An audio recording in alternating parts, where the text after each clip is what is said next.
J'en appelle à toi. Si moi je fais du mal à ces pauvres garçons, oh Dieu, que le soleil s'obscurcisse sur mon chemin. Si moi je ne me suis pas bâti matin, midi, soir sans manger, pour libérer ces garçons qui a prétendu être orphelins, que la lune ne me supporte pas. Et puis, on le dit que je suis serviteur de Dieu. Tala, Nzambe, Alubaka. Au moins, il y a salami lelo, namboka na biso. Ba salu oyo ba mibenga ba onde ba véritable. Au moins, makambo et salami o, Nzambe ne a exposé bango. Nzamba a passé déjà mes sabi. Au moins, bato, baza ya ngati. Ce que peuple de Dieu bati ya bino ndengeni. Oh Dieu, regarde les enfants de JF, regarde les enfants d'Amélia. Mais dans mon cœur, je sens de dire pardonne. Pardonne. Pardonne, oh Dieu. Et donne-moi la force. Kolela. Là, Sabino papa, au moins internet, ils ont ma cam. Moutoum sous ça, papa, il faut qu'on bête d'abord au moment où tu as un maman au félin. Le pasteur Israël Nash. Fais-lui grâce de te connaître. Bénis la patronne de EHEP. Fais la grâce de te connaître. Bénis J.F. Fongue, sa femme et ses enfants. Bénis Alimia, sa femme et ses enfants, ainsi que leur belle famille. La stratégie n'est pas très bien. On est là pour nous. Donc, tout le monde a fait carte bébé tamana. Ba Moïse Mbio, ba Moïse Mbio, ba nyoko ami na mboko. Nous voyons Moïse Mbio aleki ba nyolela. Non, mais Moïse Mbio azo finga azo misaka album. Vous avez entendu Jeff Ifongue m'insulter.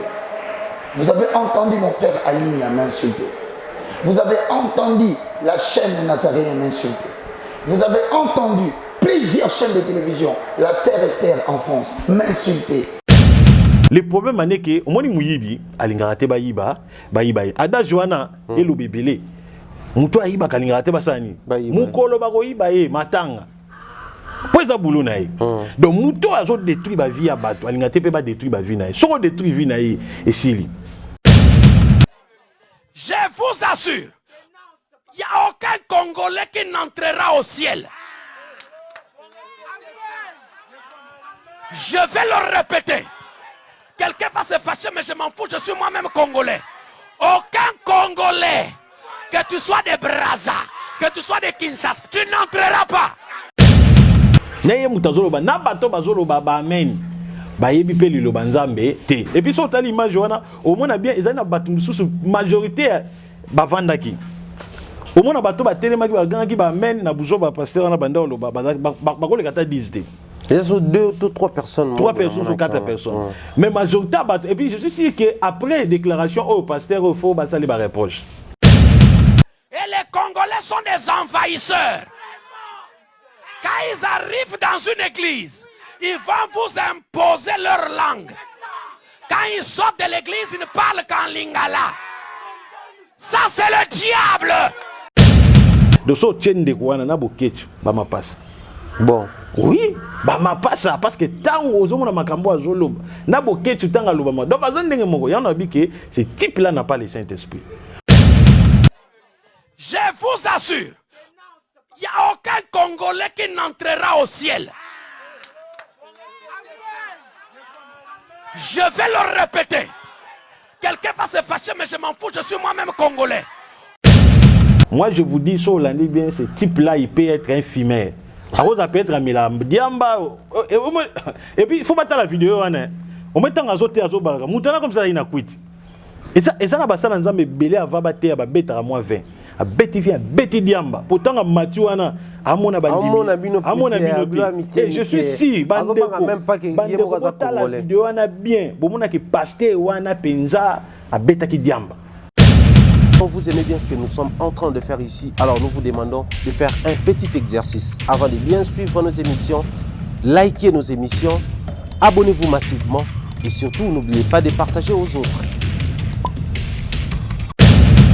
Sur Africa Mumba Télévision, vous aurez droit aux émissions à caractère sociétal.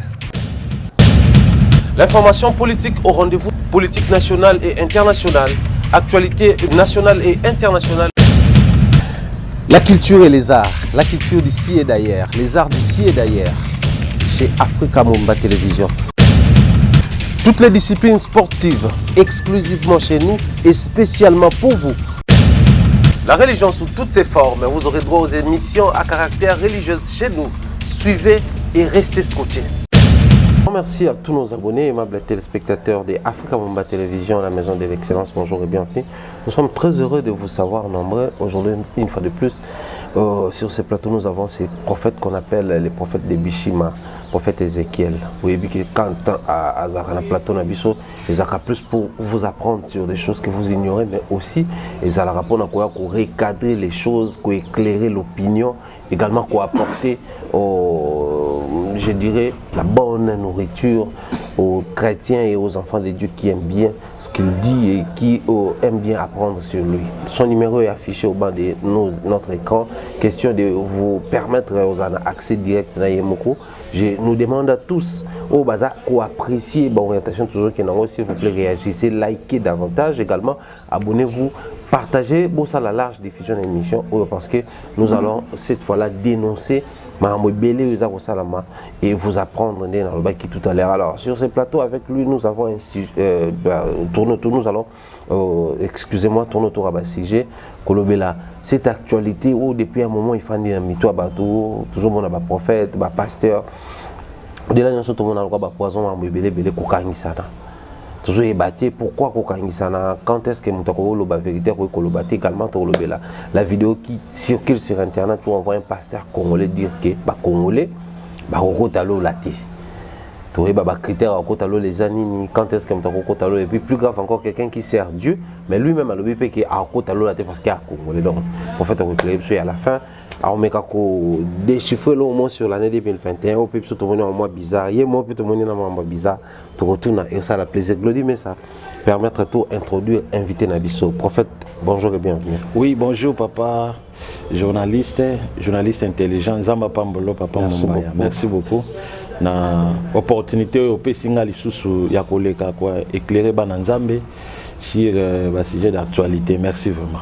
Voilà, prophète, que tu promettais sur en géologie, mais l'actualité impose émission en géologie, donc assurer que non, tu continuer en prochaine fois, mais les autres toujours dans l'actualité. Voilà, vraiment, on a assuré que émission en géologie, tu lobelango, vraiment, tu approfondir en opéra. Si j'ai beaucoup de concentration et puis tu as mot à mot si les domaines angéliques oh lelo ba tromper biso et belé ba lobi que ceux qui ange azanayo ozandoki OK ba ange bazalaka bana misala ya nzambe pe bana misala ya ba chrétien baza lokola baninga totambolaka na bango po bazana ba tona ba ange bazana se ba ange likolo ba ange baza makasi ndeti ba archange bazalaka plus puissant que ba ange. Ba ange, baza ba ange oyo batambolaka na batu selon Psaume 34:8. Ba ange ya protection, tozana ba ange oyo ya bashiraka nature, tozana ba ange bashiraka ba jour pe ba ange bashiraka ba mois pe ba année. Wana to approfondir yango penza. Voilà. To ko approfondir yango je crois et que ça la souka na plaisir na bateau mingi surtout ba enseignement. Les prophètes est là. Bandeko bokomelenga j'ai nazo pensa bino moi secret que vous avez hâte ya kolandango bolinga ko apprendre. Je connais même un grand monsieur qui est dans la spiritualité après à ça la recherche sur la spiritualité ya ba kabbale ba musulman ba juif ba inou mais c'est ngabi j'ai hâte ya kolanda émission sur angélologie pour apprendre un peu makambo sur makambo. Je crois émission nous la perfecte et ça a vraiment plaisir na batu mingo balingaka la connaissance parce que il y a christianisme au monde dans la Bible les peuples de Dieu périssent parce qu'il manque en eux la connaissance parce qu'il manque en eux la crainte une connaissance donc manque de connaissance et prophète la plus grande question c'est qu'on tant kala la Bible toujours mon Élisée a ça la démonstration en puissance en Zambenae, Élie également ça la démonstration en puissance en Zambenae, ba prophète ébélé dans la Bible, ba ça la démonstration en puissance ya Banzambe na bango. Au point que c'est dans la Bible, na précisé bien tout le monde que ngana lobby, ngana na raison, il peut lobby on a raison ba Bible d'accord. Tout ça la démonstration, oh Nzambe na répondre, yenda na nguya. mais les lobbies bizarrement combien tout le monde en ça et là au lobby les cambo contraire na o muto lobaki tout muto lobby na ngoma nzambe za muto na exclusivité na ngwate et komi bakangisi bato. Est-ce que comportement on a kata bana nzambe ya kokangisa na o tout le monde est-ce que ça normal tout banana wana nzamba ça ni d'accord que muto so bungi bakokangisa? Vraiment, c'est vraiment une très belle question. Oyo eko aider peuple de Dieu belé. Ya on a yebi ça na bananza ba Holanda biso simba. Vraiment réponse oyo nazo répondre bino. Na kati ya Bible eza référence na biso. Na kati ya Bible toza na mutu moko oyo akufela biso ne kuluzu kombo na Jésus-Christ de Nazareth. Et puis mutu wana na mokili oyo afingama koleka ba prophète nyos. Parce que ba banda ko benga ye fils de Dieu jusqu'au Belzéboul. Oh, le mot Belzéboul et koloba nini. Belzéboul et koloba ndako oyo ba esprit mabe ilalaka. Ya ba benga ka Belzéboul. Mais Yesu afingama de Dieu jusqu'au Belzéboul. Donc ba finga ye faux prophète, ba finga ye mandia, ba finga ye escroc, ba finga ye Belzéboul, ba finga ye le diable en personne, ba finga ye faux prophète, ba qualifier na nyonso. Et puis bateau ba fingaye bazalaki bateau bazalaki wana. Et à l'époque justice ezalaka. Mais tout le monde a dit que Jésus-Christ quelque part a que porter muto a fingaye plainte. Kende ko ginga na finganga na que porter plainte. Et puis bané bano bundisa Jésus ezalaka basali. Basali parce que ba rabé ba sacrificateur bazalaki bateau yo ba yebaki makomi nzambe bazalaki basali nzambe. Bazalaki ba pasteur ba prophète. Nde bangwana nde babundisa Yesu. Mais Yesu atika ko kangisa bango te. Nulle part, Yesu m'a ba na tribunal qui ça me passer ba finga Belzéboul. Donc exact. Donc lelo même sur ta Bible au monde ba apôtre Pierre, ba apôtre Paul, même apôtre Paul, bazalaki na désaccord na ba apôtre Pierre. Ba apôtre Pierre ba lo ba bisonde toye na évangile. Bisonde toye bi mutu na poto lala na ye mbeto moko. Mais apôtre Paul a le bini abi bino bolala na mbeto moko. Bu tambola na ye menga na kutena na route à Damas. Ah, des apôtres chapitre 9. Na koutene na route ya dem. Bazaki na ba désaccord. Donc ba désaccord selon ba point ya ba chrétien biso ba pasteur et kozanga te. Ndeba tunso ba kama obino ba sala nzambo wela non, eza normal. Ezalaka. Désaccord ezalaka. Mais li kamba comme même na justice. Musala nzamba fundi musala nzambe, là ça n'existe pas dans la Bible. À moins que tu sois païen. Parce qu'un païen dem ta funda. Mais un chrétien a ko funda musali ya nzambe te. Ngai papa nde naza awa batu balekaka na internet bafingaka kombo nanga mutaliki pena na internet ache penda faux titre atangi penda kombo nanga naza mutabakisi récemment na chaîne ya Capage prophète moko aleki ache penza image nanga nde na bondeli mai komi couleur vert ache penda image nanga atangi kombo nanga Ezekiel nzamba kobeta yo Ezekiel na fundi yete OK na ke no funda e engolo bateke ngape na yebani te na yebani na sa pe na ba avocat na yebani pe na ba konzi na ko porter pe plainte pour ça diffamation mais na fundi ete pe na ko funda yete ti na ko kufa ti na okende lola nga na ko tira ko funda muninga na nga musala nzambe jamais même ceux qui a fini nga ndenge nyos na otira ko funda na justice te biso justice na biso ezaka ya nzambe za ya mokili te na ko funda mutu te même mutu asalinga mabe na funde pona ni bacha ba kombo na ba chaîne ndeti ya ba sœur Tiffany bacha kombo na nga baloba bakoloba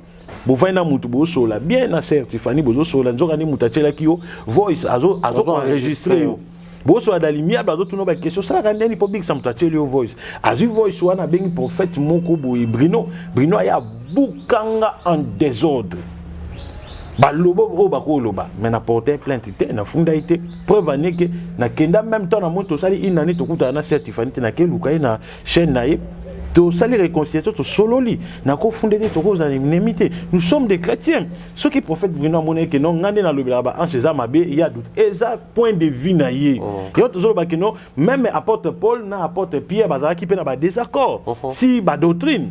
Mais bakenda ko funda na te donc lelo tango moni un pasteur a ke funda mningane pasteur parce que ba chrétien ye ba ke pasteur n'a pas le Saint-Esprit. Comment fait-il que yo za na Saint-Esprit ko funda ndeko na Saint-Esprit? Ça n'existe pas. Donc Saint-Esprit olingo condamner ndeko na yo. Et puis na roye biso papa journaliste au moni soko za na ndeko na yo o ake ko porto plainte ndeko na yo amibenga kaza ndeko. Frère a fundu a porto plainte alingi oting. OK. Abomio parce que kokende ko exposer muninga no musala nzambe na justice. Mais non. Au bomier, au yebi ba tumba combien biso basala nzambe tozala nango. Yo lelo yo exposé na justice. Banguna misusu balaka pene ba yoke asa na justice ali bakela musado dossier. Ndeko akisali prison. Ok, basala nzambe belé bazwaka ba charge ba ofele, basala nzambe belé, bazana ba charge au saranate yesko yo fondé na justice. Au privé même bandimi na ye nanu, au privé bango pasteur na bango, soka bala au privé moi si na ina bana ba moyeba mona papa na bango te et puis et sili wana te. Au prouver au musala nzambe au prouver vraiment au benga que non liberté nyonso ko côté éternité et puis tu te dis que tu es homme de Dieu, tu te dis que tu es pasteur, tu es apôtre. Non. Tu es évangéliste. Non. Yango nazo lobaki peuple de Dieu tant bazo mona batalo lenga bo Bible zo lobanini botika livré na bonne semence écola ensemble mais ce que écola ensemble tokoye bango na bani na bambuma ezanini bambuma ezali comportement peuple de Dieu bango mo bazo mona nzambe azo exposer bato ana nazo lo bato ça une émission na bi que nzambe azo exposer bato ça bien mais nzambe ce ko bani ko exposer bango le nzambe azo exposer bango mais peuple de Dieu font la misu et ba ke bato baza ba lou ravisseur ba kotika ka lokola ba chrétien mais ba ye na idée ya ko détruire des peuples de Dieu yango zomona papa nazo biso non au telemi penza boye ngana Saint-Esprit na keti na commune ou bien soki na associate na lobi papa na ye ko funda ndeko kingandi pona diffamation alobaki makamna ngana za mutabakisi alobaki makamna na ke ko funda eboka ngai et puis ba soda ba ye ba plupart ba soda mi sont des païens et puis façon bakanga basala nzambe non comme si ba mingambo ba ye po batoki muninga ba lalisi muninga libanda ndako na ye mais non et puis on lobi que je suis serviteur de Dieu. Tala nzambe alubaka omoni eloko esalami lelo na mboka na biso basali oyo bamibenga bango nde ba véritable omoni makambo esalami o nzambe nde a exposé bango nzamba apesi déjà mesabi omoni bato baza ya ngati siko peuple de Dieu bati ya bino ndenge nini ote toza bala malamu bato babundisa biso non mais prophète c'est aussi place ngana côté ngwana. Moi, je crois que la vidéo peut parler dans l'introduction, surtout dans l'attaque.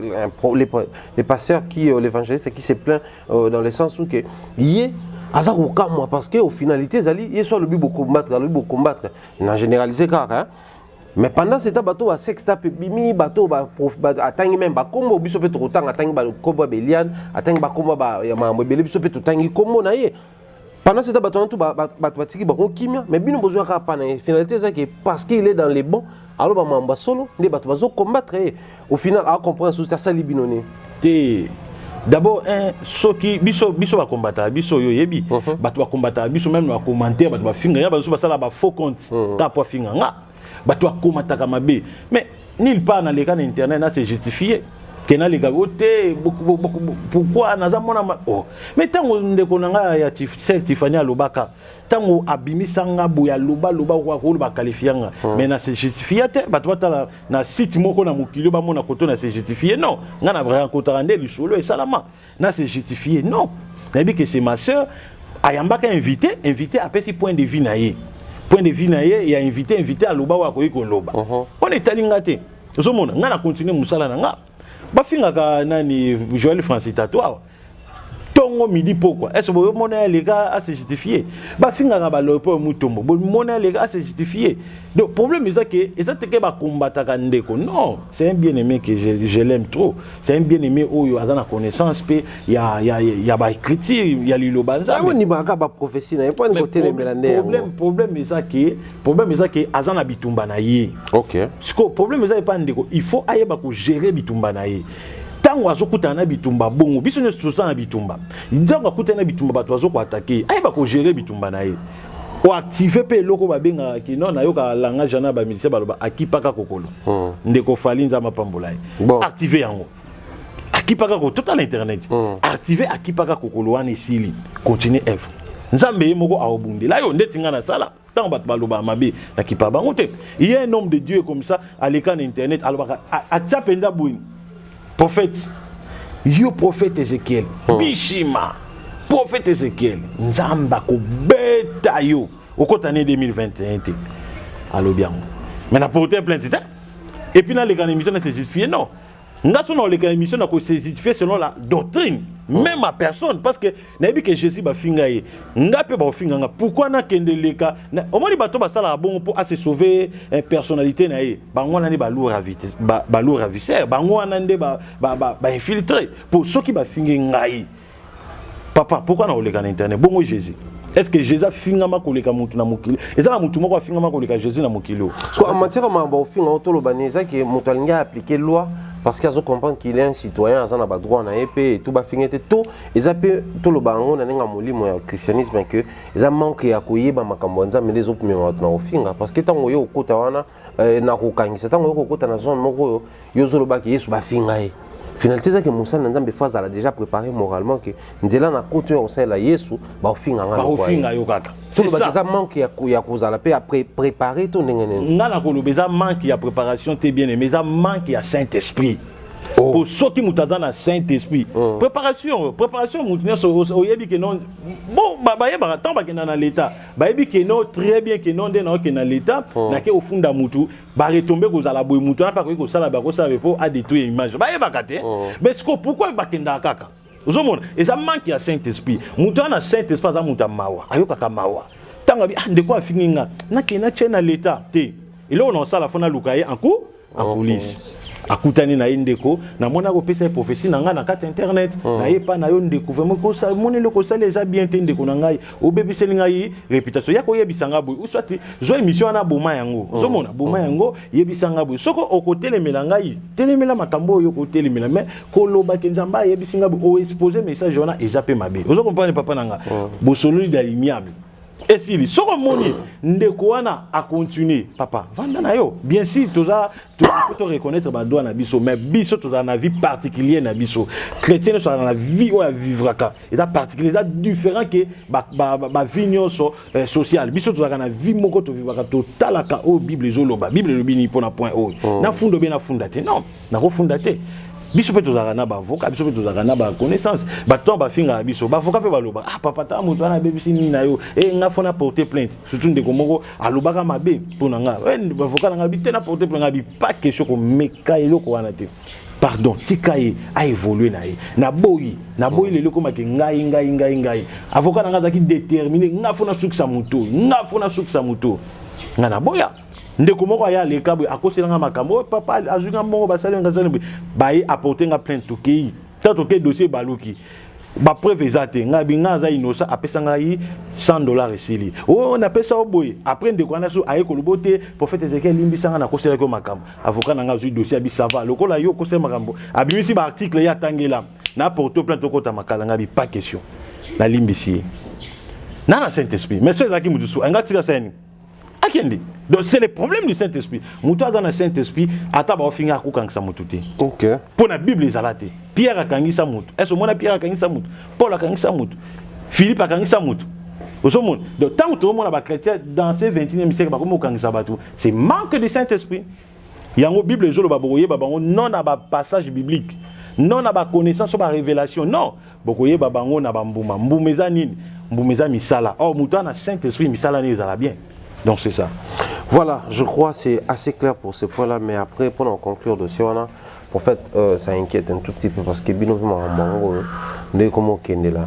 Beaucoup de connaissent qu'on y a la montée, mais on a mis un peu ça ensemble parce qu'à la fin, de quoi les libotiques à bateau pour ça, va s'extra binocaille. Finalité, ça ce qu'on est, tout le bas.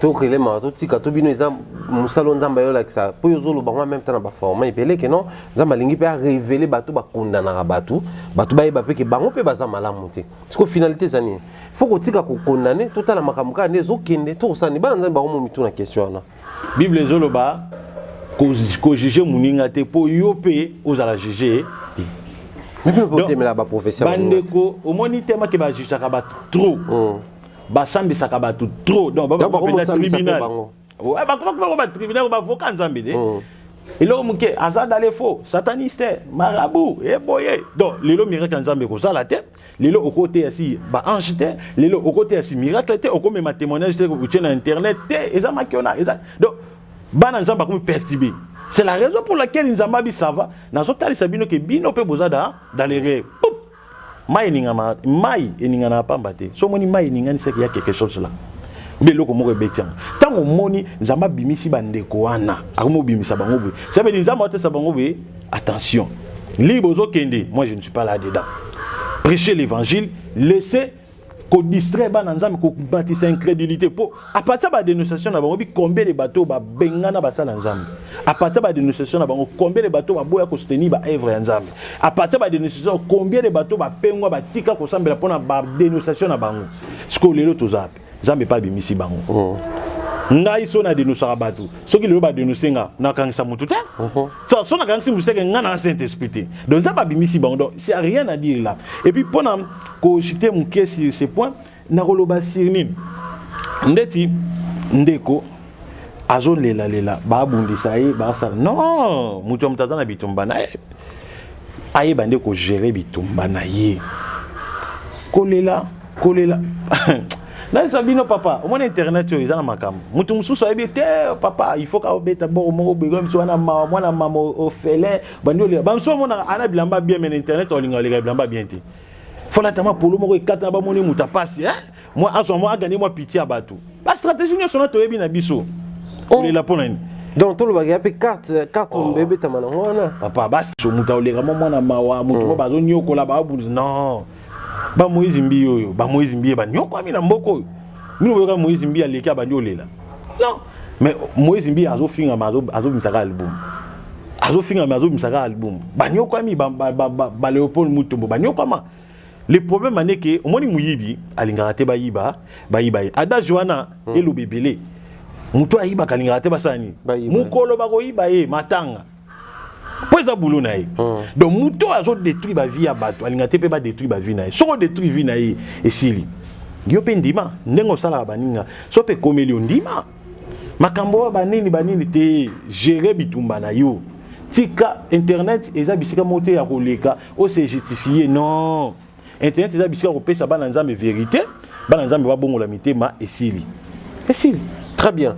Alors, Glody Messa, je crois aux Anabiso, pour balancer un extrait à image sur Internet, bah, on lève les bases perturbées, je crois que bah, de partout. Le cas pour fait dans le Makambo et comme ce qu'on est pour ça Anabiso, parce qu'il y a des gens dans la diaspora, à ça à Tébino, quoi diaspora, pour l'Anabiso. Botal, on a nos pots, botal, qui ont botal, on a nos plutôt zonga. Bon, laissez-moi laisser un peu les Africains, je vais me concentrer sur les Congolais. Les Congolais aiment dans la famille qu'il ne soit que lui qui travaille. Tout le monde vient chez lui. La belle maison, c'est lui. La belle voiture, c'est lui. Weston, c'est lui. Le français, c'est lui. La défense, c'est lui. Dès qu'il voit un petit neveu, commence aussi à se débrouiller, à atteindre les choses que lui, la haine commence à monter. Je vous assure, il n'y a aucun Congolais qui n'entrera au ciel. Je vais le répéter. Quelqu'un va se fâcher, mais je m'en fous, je suis moi-même Congolais. Aucun Congolais, que tu sois des Brazza, que tu sois des Kinshasa, tu n'entreras pas.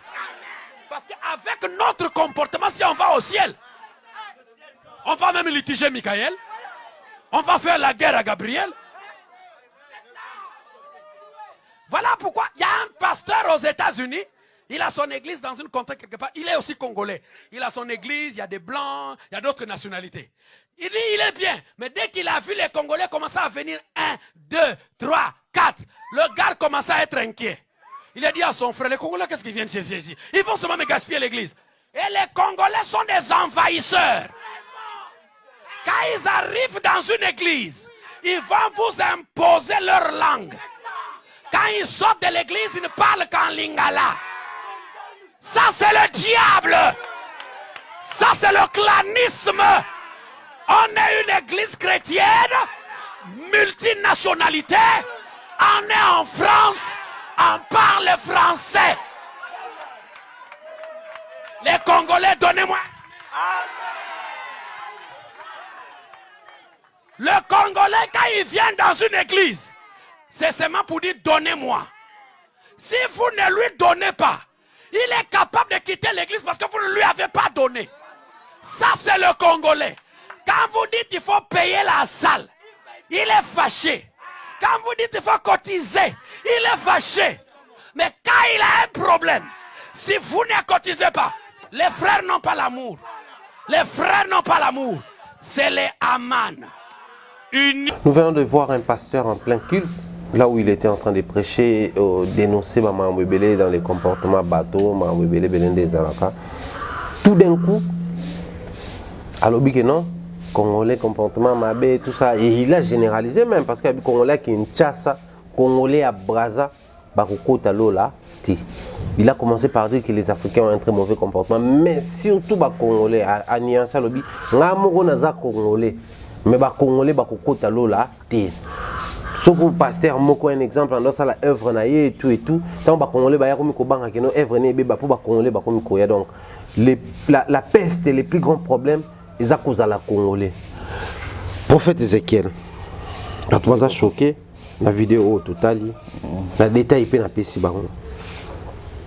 D'abord, on réagit face à ma propre prophète, il y a Moussa Kodjo, Moussa Nzambo. C'est ma tout côté dans la question dans tout le monde. Vraiment, dossier Oyo, Nathalie vidéo, on a équipe na makasi. Na serba Nzambe, Bozwana Mokanda na Actes des Apôtres chapitre 2 verset 21, Bible Zoloba. Alors quiconque invoquera le nom du Seigneur sera sauvé. La Bible a dit alors quiconque, à l'exception des personnes, que tu sois congolais, que tu sois rwandais, que tu sois burundais, n'importe quelle nationalité ou cause en Ango. Bible Zoloba, quiconque invoquera le nom du Seigneur sera sauvé. Mais dans la vidéo, on dit que les Congolais, bakokota lola te. Ozomona que naye moko mutu azoloba makambo wana, il ne connaît pas la parole de Dieu. Naye mutu azoloba na bato bazoloba ba amen. Bayebi pe liloba nzambe te. Et puis sur l'image wana, au moins bien ezana bato mususu majorité bavandaki. Au moins bato ba telemaki ba gangaki ba amen na buzo ba pasteur na banda loba ba ko le kata 10 te. Il y a 2 ou 3 personnes. 3 personnes ou 4 personnes. Mais majorité, et puis je suis sûr qu'après déclaration au pasteur, il faut que les reproches. Au l'école, il y a des Congolais qui ont lola te. Pour na likambo etali lola, kokota lola. Et on a dit que na pasteur Mutaloba qui ne connaît pas la parole de Dieu. Kokota lola, et ça likambo ya nationalité te. Kokota lola, et ça likambo te que vous allez kolo moko songolo pakalate. Kokota lola, et ça likambo ya prédestination. Et puis, Bible Zoloba, ceux qui ont dit combat à Jésus-Christ, on a sauvé. Donc, ceux qui ont dit combat à Jésus-Christ, on a sauvé. Il y a un moment, naba pasteur au bazo salamakambo, naba profession ebima ki ke bande ko balonga na Europe ba ya boye. Pour so boya boza sauvé. Donc, c'est la même chose, même aventure. Pour tango ndeko au PC refuge na mboka. OK, mutako sauver mutu eza mboka teza pays te. Au cause na Rwanda, son dimi Jésus-Christ obiki. Au cause na Kigali, kuna na Rwanda, oui, son dimi Jésus-Christ obiki. Na Europe, son dimi Jésus-Christ obiki. Mais pasteur alobi ke ba Congolais. Donc cela veut dire que biso to bota ba Congo. Ata soit tato sali nini, lola to bosana. Ouais, c'est ça le gazolo bana. Donc c'est que na yé mon copé. Alobi même moi-même je suis congolais. Donc yé mo rêve que yé pas kota lola ti, malgré c'est l'ensemble. C'est ça ce qu'on appelle la tromperie du diable. Oh, Zomona, Oyo, Yangwana Bible, Zobéna, Matthieu 24, les joints du temps de la fin, les faux joints du temps de la fin. Bango, Anandi, Baeko, Tchatoi, Boina, 4 évangiles. Baeko, Bébisa, évangile, Yakolo, Yesu, Massia. On a confusion, et puis, bateau, Bako, la séduire, Zaba, chrétien. Nous, des chrétiens, nous ne serons pas séduits, Nabamaloba, Yaboui. Pour Ndeko, Azoloba. Donc, ça veut dire, Bisso, Tobotan, Congolais, pour tous la sauver. Il faut que nous na mairie na biso a sur le ba commune to que na acte de naissance to changer d'abord to longola ba kombo na biso wana to changer to pona ikolo moko songolo pakala soit to ko pona ba Rwandais to ko ba Burundais to ko peut-être ba Zimbabwe donc to longola même bandeko ba na Brazzaville faut ba changer pour ba la sauver. Donc papa oyo c'est un antichrist.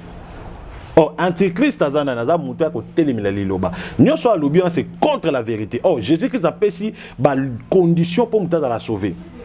Ndimela Jésus-Christ étant que ton Seigneur est ton sauveur, ndé ko za la sauver. Donc ceux qui mutu se repentir na mabeni, andimeli Jésus-Christ, ndaza sauver. Mais tant où il y a zolo beloko wana, Bible zolobani aller partout dans le monde, même aux extrémités de la terre. Tant que la Bible dit qu'aller partout dans le monde, même aux extrémités de la terre, cela veut dire même dans fin fond. Ça veut dire que ce Congo qui n'a fin fond à monde kende.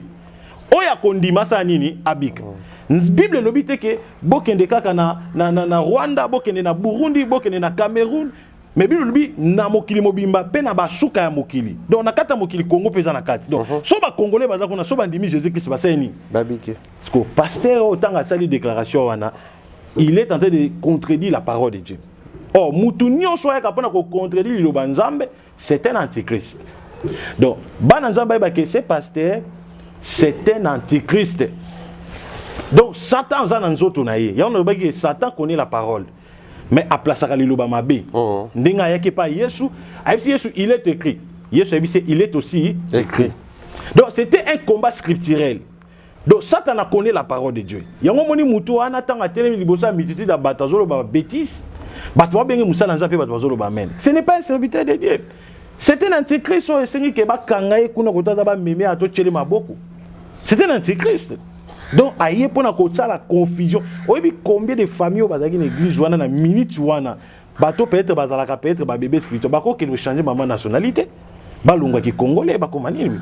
Donc moi je peux dire c'est un serpent. Surtout que na format ya mosali na nzambe ya congolais bana na nzambe ya ba congolais. Na kata Bible na joindre mamnalo bana oyo tulo baba lobi quelque part bobonde apona mboka obozali tout ça là parce que bénédiction ne dépend d'ango mais aussi la Bible zo pousser biso to linga ba mboka o nzamba créa biso. Donc soza congolais ato vanda ka libando changer nationalité mais il faut za la fier na racine na yo o ezali racine congolaise. Mais comment na mosali na nzambe oyo sur le plan national enfin tout le bango patriotique côté ka image à mabe ba congolais. Donc Moussa Nanzamba a eu même exemple moko place moko boye muta créé église des mois à la ba étranger mettant ba congolais ba komi koya c'est-à-dire congolais changer nationalité mettant ga komi koya église wana ya komo banga.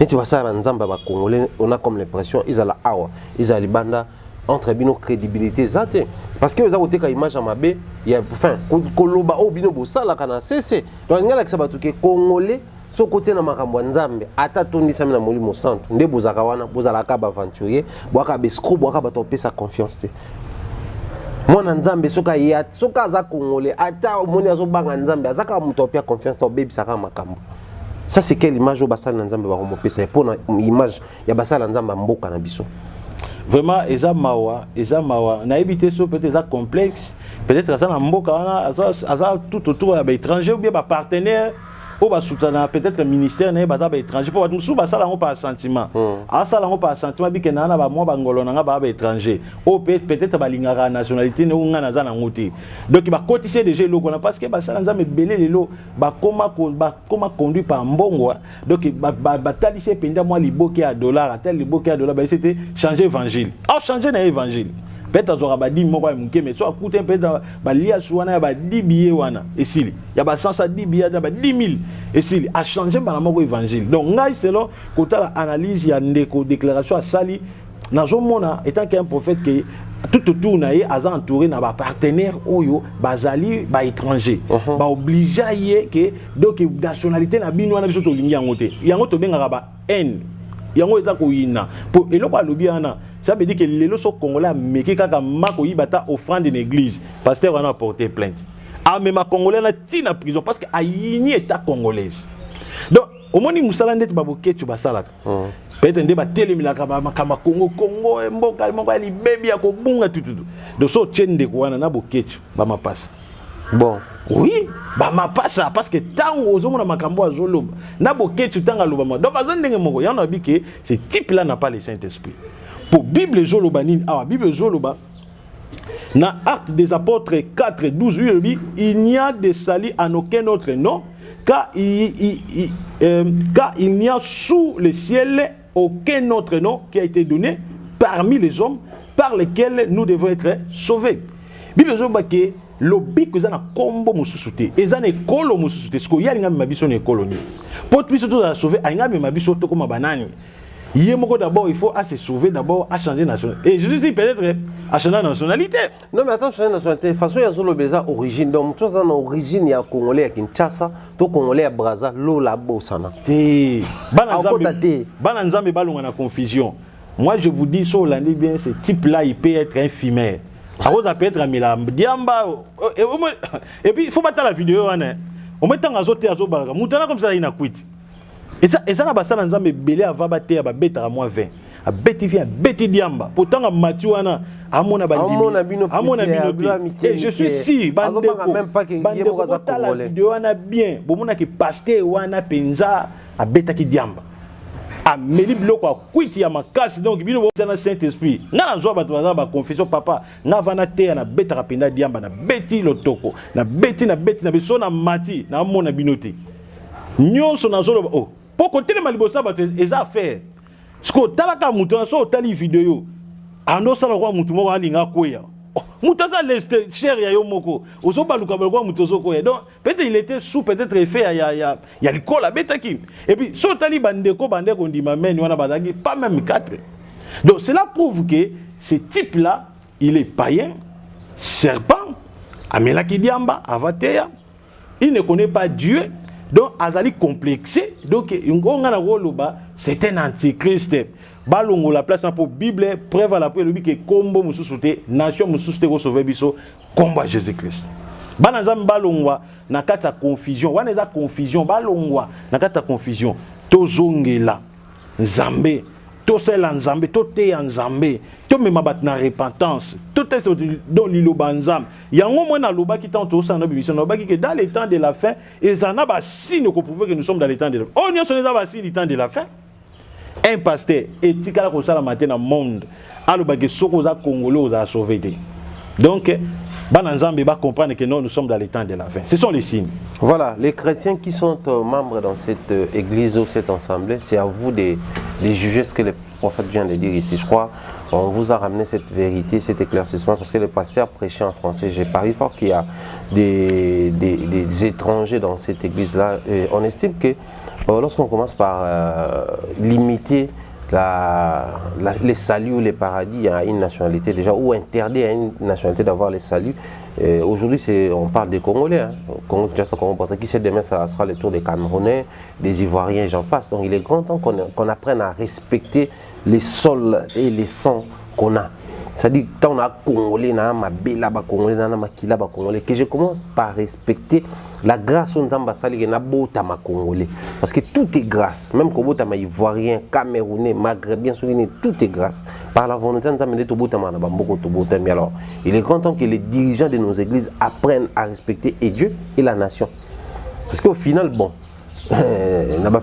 j'essaye de voir comment est-ce que la réaction est et tout, mais après tout pousser ton incitation à la NT, mais beaucoup de l'église vous aura conscience et vous ça là souka na plaisir. Grand merci comme ça à Claudie Messa qui assure la réalisation et je dirais comme ça salutation à Tati Eric, salutation à Longo qui m'ont belle, pourquoi pas penser à Irène Biuma, Nadine Mayo, Bernard Chamala, il est temps de changer les côtés. Donc voilà, bien de bonnes choses à toi et surtout beaucoup de bonheur, force à toi. Et en tout cas, salutations à tout le soutenir. Mon mentor Jean-Claude Longangé, Maman Rose Faliala, je te salue et je vois comme ça Mayo Nadine Yaba Mayo. Prophète Tokomo Kenasuka, mais yo moko pe susu. Tokomo na en décembre boy, année que on aussi là. Comme so ba révélation, moi déjà au calculer les biso. Yo mo pour mo beta ba nga ngo sereng o misi chiffre mo kwana boto yoki ba bena ko le 40 photos suka kunde wana comme quoi et comme ba offrande et tout le monde que na suka ba la fait musapia. D'abord pourquoi ces calculs là 2021 ou misango je crois 5.0 to 50 Claudine toujours ba j'espère avoir affiché au calcul wana. Je pense que bobenga prophète OK un prophète c'est un révélateur azali muto nzamba révélaka makambo. Un prophète azali différent na ba ministère mususu. Un prophète asala ka musala o ezouta na lola a moni a révéler. Et puis un prophète azala ko la boussole. Na kati ya confusion, na kati ba question abatu a pesi orientation. Très bien. Et puis un prophète aeba ko tanga ba signe du temps. Atalisi batu la prophétie de l'ère. C'est ça un prophète. Un prophète azate ke aleki na moni nzamba talisinga maman non ndoki papa non ndoki te. Un prophète amemaka bana nzambe na ndenge basine du temps ezopesa mama. Omoni na année 2020 donc année 2019 na sala message moko na lobela sur les chiffres qui influencent chaque année. Na pesa message wana na ebisa bato chiffres ezoko influencer année 2020 ils ont chiffre 4. Oh, chiffre 4, ils ont chiffre ya tentation. Chiffre 4, ils ont chiffre ya tentation. Chiffre 3, ils ont chiffre ya résurrection. Chiffre 5, ils ont chiffre ya grâce. Na lobela ki batu ke na chiffre 4, ils ont chiffre tentation. Batu boy ba ke année 2020, le monde sera tenté. Et sengeli bo sala ba offrande, ba action de grâce au boko sala parce que na kata Bible ba offrande ou bien ba action de grâce ba nek salama de génération en génération pour ba gagner ba conquérir même Abraham pour akene ko bundana Abimelech abundana ba roi misusu akutana kina Melchisedek a pesi offrande na yi pa pesi action de grâce ne tant ka lungi. Pourquoi banda au pesa bon parce ba compagnie qui déjà étant que ba visionnaire tant on a lobeli ici chiffre 4 chiffre tentation ba toi sala ba offrande ba sala boy.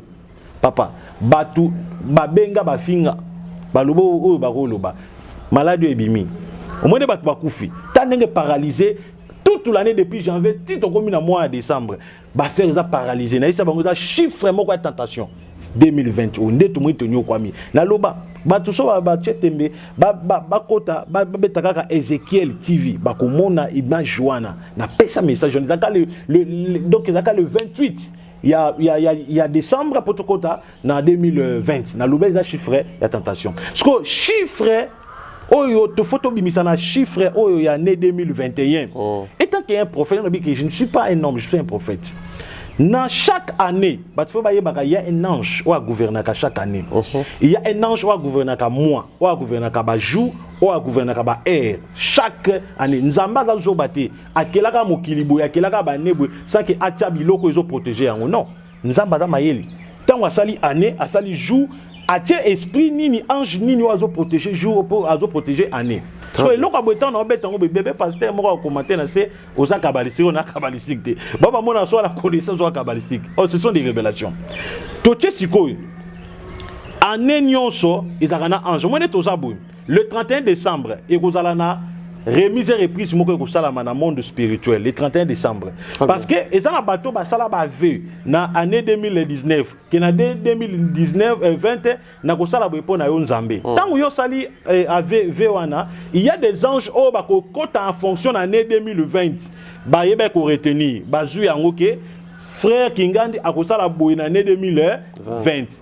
Tant ba landelo toute l'année au sali yango te. Ce que le 29 décembre, le 30, plutôt le 30 décembre pour année aussi le 31. Le 30 décembre pour le 31. Ange wana a commis un rapport et pas ensemble. Parce que ange va recevoir le bilan de l'année. Pourquoi? Bah me la biso bilan de l'année parce que mutu ça le bilan de l'année atali ndenga tangu sivine ko bana janvier tina décembre. Nde ba sala repentance mukolo ya veillé. Ozomona. Ce que ange peut ba sala ka bongo.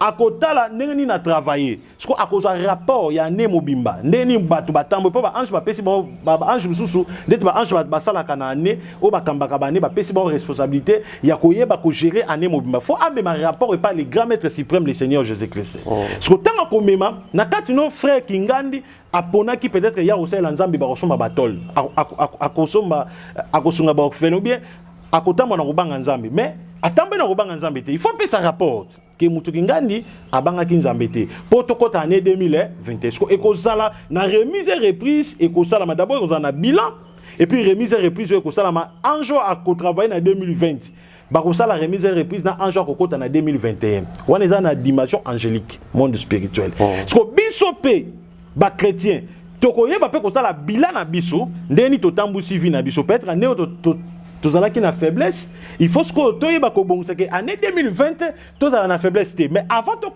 tu as bolimbi si sinon vers tout ça qui depuis janvier décembre. Tant tu as bolimbi si le même le 31 décembre tu as ce que tu as un nouveau V, tu as renouvelé V mususu. Oh tout ça là. Ndenge ça dans le monde spirituel mais la prochaine émission, na relobela avec trop de détails. Surtout le répète relobela en juin dans la prochaine émission, nous appelons important photo pour la question sur en juin. Tu relobela trop de détails sur ça. Sur quoi biso ba chrétien et c'est surtout ba chiffre ni ko influencer 2021. Parce que ngana loba ki chiffre ko influencer 2020, ils a qui 4 chiffres à tentation yango to moni maladie. Parce que 2021 ni ne ko salama. Parce que étant qu'un prophète, moi dans lobby boui, au moins ba mission ko ça ba message pour ba tricher. Na bi ke ba tricher. Ba ko tricher papa. Ya mo il faut chata ba dole te ko tricher senga ye ta chaîne ya ne beba. Donc c'est ça. Parce qu'on a né 2021, ni ne salama. Et c'est que batu basa ni ba calculer ba chiffre ko influencer 2021 ba ko zwa nini. Ba ko zwa toujours en 2021. To bandi na lettre D 0 D 1. Oh, tout ça la numérologie. D, je pense que chiffre ne se comptera na vie à mutu. OK. Tozui D plus 0 égale D. D plus D égale 4. 4 plus 1 à Soukawana égale 5. Chiffre qui a influencé dans l'année 2021 est 5. Oh, chiffre 5 est un chiffre il y a grâce. 5 est un chiffre il y a grâce. Comment vous comprendre que 5 il y a des grâces? Oui. Vous comprendre que 5 il y a des grâces. Ce qui aujourd'hui Jésus J E S U S. Ils ont combien de lettres? 5. 5 lettres. Chiffre 5, le nom Jésus, 5 lettres, c'est ça le chiffre de la grâce. Oh, Jésus-Christ, c'est la grâce. Nous sommes un prophète. C'est ça l'importance d'être un prophète. Ce que Moutou a pour ça pambola en 2021. Pour ça année à grâce. Et puis na sakoli année 2021 année à grâce. Même à tabako bako utiliser vaccin. À tababeto vaccin au saler le côté. Pour ça année à grâce ça m'a protégé. Et ça année au ba chrétien bako réveiller. Et ça année au ba chrétien bako télémer la loi et ba haute dimension. Et ça année au ba chrétien bako ça la réclamation à ma casse. Mais ce que pour l'ipambolana est que ça m'a vie na yo et c'est ngeli ko ça la action de grâce parce que chaque année bandimi bazaka na biti da ko ça l'action de grâce nzamba pambo abatelinga depuis janvier décembre à ça l'action de grâce. Ce que ba kenaka vai qui vai ko ça l'action de grâce. Mutumsu ça lui $10 à pesi sans que ayeba que année nini 2021 ni les autres influence. OK, 2021 ça 5 année au copé sa action de grâce na yo et robanda d'abord pour na Congo. Il faut pas payer 50 000 francs. L'action de grâce. Namutu. Même moi, je suis 50 000 francs. Bateau valiaka euros. On paye 50 euros. Bateau valiaka dollars. 50 dollars. Bateau valiaka CFA. 50 CFA. Bateau valiaka sope kwanza. 50 kwanza. 50 000 kwanza. On est allé nombre de chiffres où ils ont influencé année de Sosko Saliango. Surtout na bandeko ba okota ligne bandeko ba obenganga bandeko nga na ko percevoir ba action de grâce na bango wana na lo ba pona nga na lo ba teke o ke pesa na église na yo te ngai prophète parce que ça révélation tango bato ba ko benga pona ko tinda bongo na ko sala prière moko le 31 décembre ba ko somba 5 citrons na ko lobela pourquoi citron na ko expliquer bango tant ba kubenga na osela bango prier okeno veiller na yo mais ko banda tongo na bando yamba bapela bato kubenga uzana 5 citons obengi na saleli service na yo et si okena o veiller no tant encore dans 2021 chiffre 5 et kozala un père donc père na étoile na yo 2021 au vivre année à grâce ataba obstacle yelo na vie et kosimba yote c'est ça la révélation. C'est ça la révélation, je crois. Révélation, on doit informer Bino à la fin. La prochaine émission, puisqu'on va parler des anges, on va parler de la service et de l'ange, importance de bango. Donc on la même pourquoi, détail, il y a chiffre 5, 50 dollars, 50 000 francs, 50 000 kwanza, 50 000 francs CFA, 50 euros, j'en passe. Mais pour faire ce qu'on va quand tu as compliqué la névonie, par exemple, 100 dollars, c'est quoi? Yo a limité à 50 dollars. Donc après ça n'est qu'à ndambu le reste après ça n'était. Donc au moins oyo ezali action de grâce pour l'année. Ezali mbongo mutazo pesa nzambe ndenge azana posa que année 2021 ezali malamu. Eza conditionné même dans la 1000 faut pesa kaka 50 wana. Donc balekisate. Mais ce qui mutu que alinga sunga peut-être prophète. Qui nana posa na sungo moi soso kota moi nini kota. Ako pesa no dela. Wana pesa no dela. Mais oya ko pesa za bato ba osala service pour année 2021 ça la bien pour na bango. De ba pesa. Mais ce ko alinga pesa plus. Pour exemple soupe ako pesa azu pesa 50 euros wana 50 dollars wana apesi mais abombi moi 300 na ye atindi pe toi ça oboso mbata mo ba kiti moi nini wana na problème te. Mais pour ce qu'on les kana prière comme ça la les 31 on a osala sabatu. Et ça au pesa ndé chiffre 50 wana. Très bien. Je crois c'est assez clair parce que bloc on écoute ça rappelle moi confusion. Moi on tolo binga ngana pesa au-delà mais bango monde ba limité non. Pour le service wana déjà 50 mais pour les restes contribution, libéralité, action de grâce, on pesa ndenge olingi au-delà En tout cas, tout bien en plus pour la bateau, c'est que Azan a plus, mais moyen à bien repérer ça pour un tout éclairé. Côté Wana, ça sera une très bonne. Wana pena besoin de lumière, Wana. Au repère ça nous délai, mais pour les canaux prière, Wana, faut ça là, chiffre 50. Ok. Donc c'est ça. Voilà, nous sommes arrivés à la fin prophète. Lilo Basuka, pour na balanza benyo so balandi pe ba sepel ko ko sur les lois ça. Ok.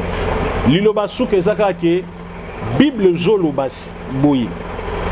Amos, bah étant un livre à Amos, Bible zolo que l'Éternel, sans avoir révélé ses secrets à ses serviteurs, le prophète.